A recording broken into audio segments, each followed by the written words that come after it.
Cette semaine dans YouTalk, une question de Chris originaire de Londres. Comment le président des États-Unis est-il élu?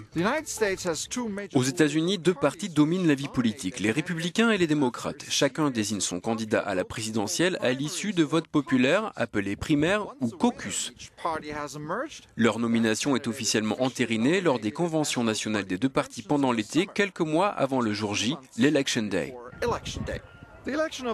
L'élection du président des États-Unis n'est pas une élection directe, nationale. Il s'agit d'un scrutin indirect.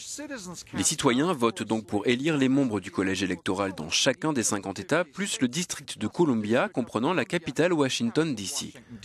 Et ce sont ces grands électeurs qui éliront celui ou celle qui occupera le bâtiment derrière moi.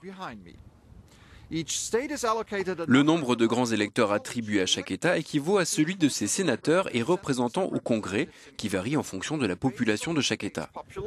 Le plus peuplé, à savoir la Californie, compte ainsi 55 grands électeurs contre 3 pour les États les moins peuplés comme le Delaware ou l'Alaska.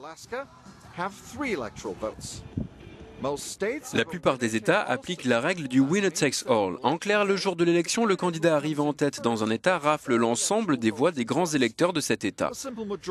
Une majorité simple suffit. Enfin, le candidat ayant recueilli le suffrage d'au moins 270 grands électeurs est élu président. Pour poser une question dans YouTalk, rendez-vous sur notre site ou nos réseaux sociaux.